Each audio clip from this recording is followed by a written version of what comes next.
What's up guys, Cloudie here checking in from the America server, and as per your request, this is going to be a revisit of Otherwordly Darkness Shakmeh, or Big Shak as we like to call him. So let's just quickly check how you get to him, what he can do and how you deal with him, and then I will also include one of my own runs. So to get to him you need to clear Devourer or Small Shakmeh 100 times. As this bar fills up, stage 11 will unlock and you can go to Prepare Battle and you can face Otherworldly Darkness Shakmeh. Now to face him you will need two teams, a melee one and the ranged one, the Path of the Sun and the Path of the Moon. These two teams will be fighting Shakmeh at the same time, but separately. So you can only control one of the teams at once, but you can switch which one you want to control. The other is advised to be put on auto. Now due to his mechanics, usually you will put the melee team on auto and you will have mostly buffers and CC doers there, while your DPS and healing will be in the range team.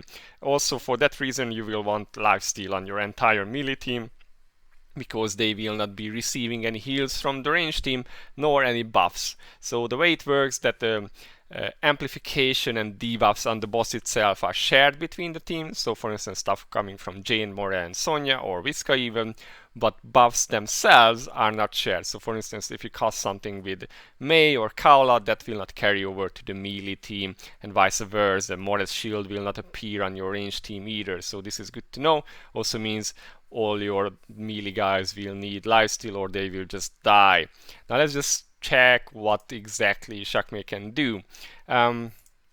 He does physical damage that ignores defense and cannot miss. So your main lines of defense against him are HP, physical block, physical toughness, and attack down. So those are good to have. On top of this, he has an extra mechanic that other bosses do not have, which is his mana bar. Basically, the more mana he has, the more damage he deals with certain skills, and his block chance goes up, so you start doing less and less damage. Because of this, you will want heroes who can reduce his mana.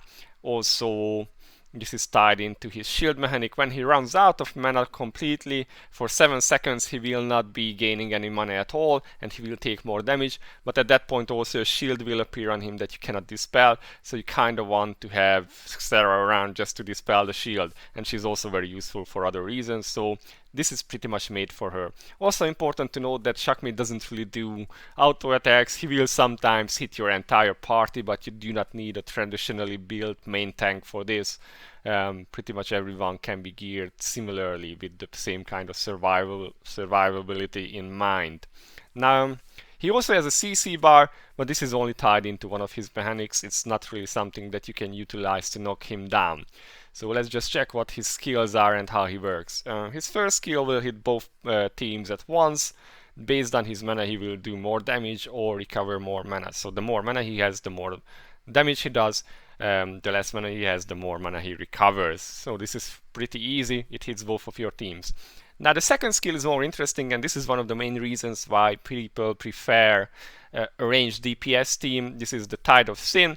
This gives a debuff after doing some damage that called the Pleasure of Sin.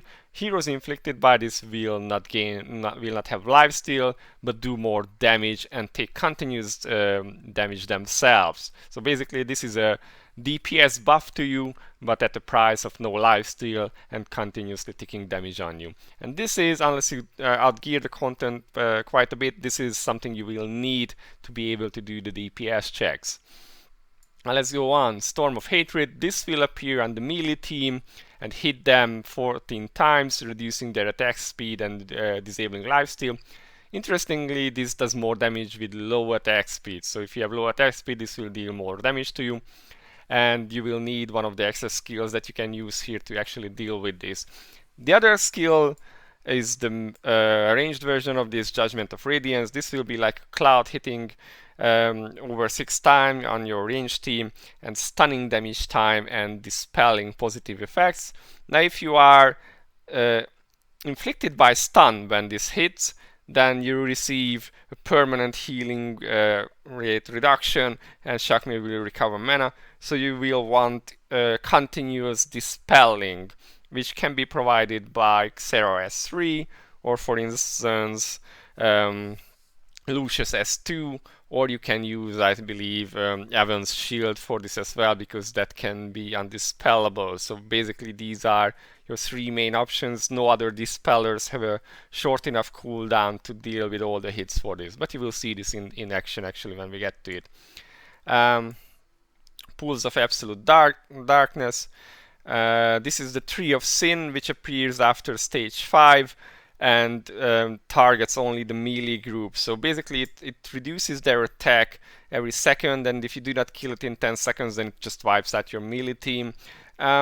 I know of very few teams who can actually kill this, and also one of the reasons why you do not use melee DPS here. Basically, you deal with this by triggering his other skill, which is Revenge of the Uncrowned. This is up from stage 3 or higher. At HP 66% and 33%, Shakmeh will do a massive attack against your team, and he will cancel all other attacks he was doing at that time, so he will cancel the 3 as well. If his CC bar is above 50% or higher, he will just wipe out your team, but basically you want this to be at 0%. You want his CC bar to be completely out, in which case Kain will come in and protect your team and you take no damage at all. So basically this is the first challenge that you need to do, or the first RNG. Depending on when the tree comes up, you need to push him to 66%, otherwise he wipes out your melee team. Sometimes he casts it really fast and then you just need to restart because he can't deal with it in time. And that's really all of his abilities. He isn't super complicated. It's just that you need to deal with a lot of things at once, and he does a lot of damage. On top of this, you have 2 skills that you can use on cooldown. One is the Wrath of the Desert, which is depleting his mana bar and CC bar somewhat, and you can use this with a 5-second cooldown, but you only get like 3 charges or so you can't just spam it away. The other is the Protection of the Oasis. This is basically helping you with the Cloud skill that is dealing damage to your melee group and disabling their lifesteal, so when he is using that on your melee group, you pop this skill so they do not die. And that's it really, guys. That's all the skills and abilities he has.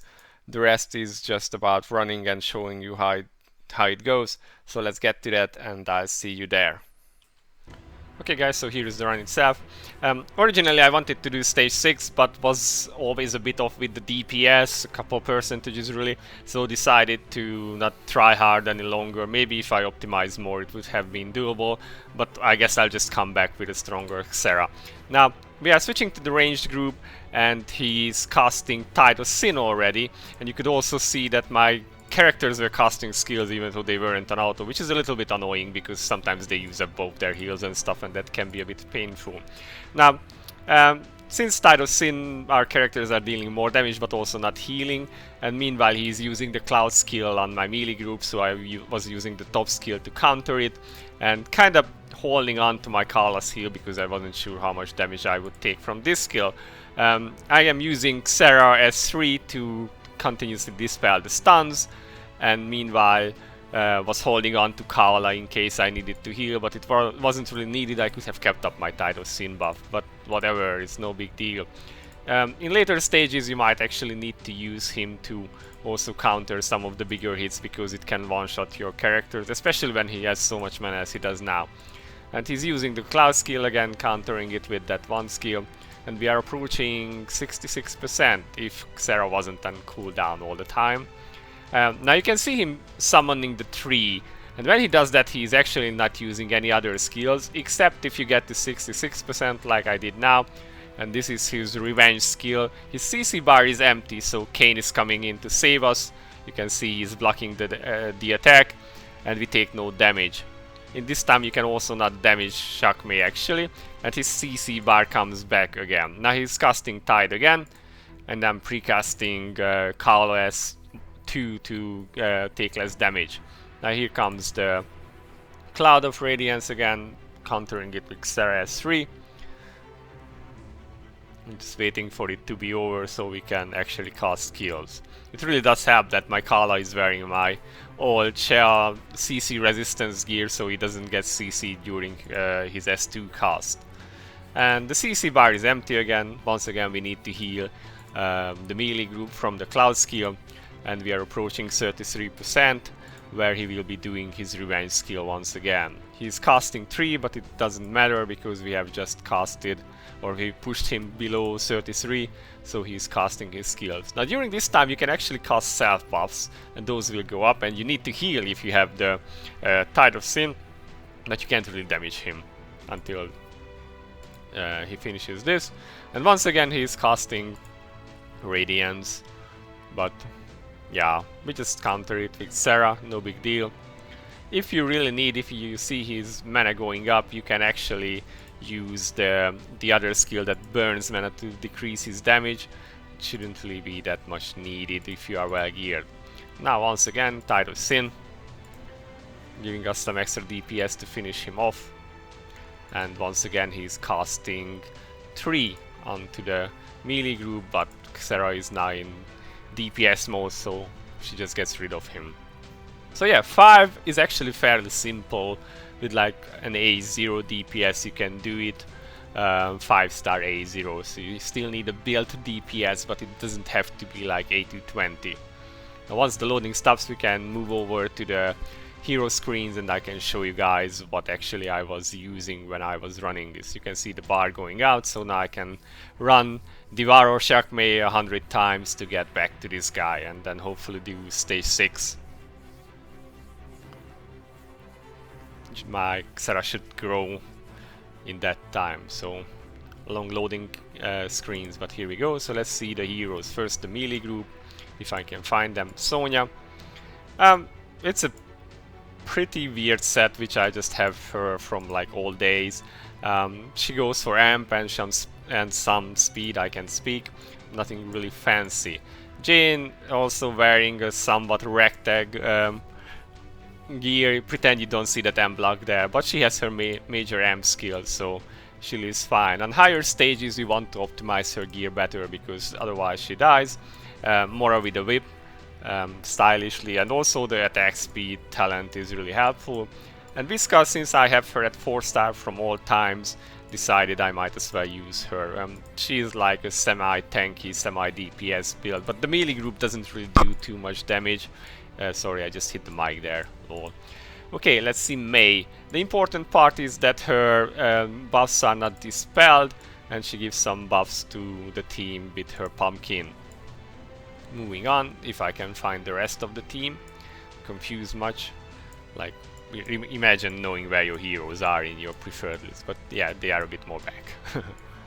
So let's find Xerah. Yeah, there she is. She's using the World Boss artifact that sets her defense to 0, but gives boss damage, has some mana recovery. The important perk is this one because it helps her with cleansing. Lorraine, I use the attack down perk and the mana burning perk. This depends how badly you need them or not. I kinda like having attack down and the mana down. That's make her really good.